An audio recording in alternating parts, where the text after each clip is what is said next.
પર Gaurang long term માટે ગમે તમને આ કાઉન્ટર એન્ટ્રી કરાય? કયો કાઉન્ટર હતો? Sorry, NTPC green. હવે ઉર્જા ક્ષેત્રમાં ઘણી બધી કંપનીઓ છે જ્યાં આગળ ખરીદારીની ભલામણ છે. એનટીપીસી ગ્રીનનો આઈપીઓ આવેલો ત્યારે મારા ખ્યાલથી એ આઈપીઓ લગભગ 108 ની આસપાસ હતો પ્રીતિ. હાલના 90 રૂપિયાનો ભાવ છે, એટલે કે આઈપીઓના ભાવથી નીચે ચાલી રહ્યો છે. તો જ્યારે આઈપીઓ આવેલો 108 પર, ત્યારે આઈપીઓ નોટ દ્વારા લાંબા ગાળા માટે રોકાણની ભલામણ કરેલી. જો મારે એ આઈપીઓ નોટને એક આધાર બનાવીને ટિપ્પણી કરવી હોય, અને કારણ કે શેરનો ભાવ આઈપીઓના ભાવથી નીચે ચાલી રહ્યો છે, તો લાંબા ગાળા માટે રોકાણ કરી શકો છો.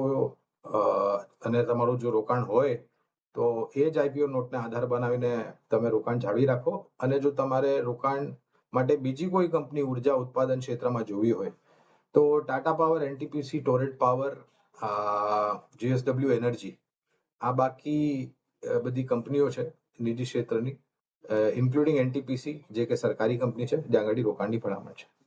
ઓકે, તો યસ, અહીંયા ટાટા પાવર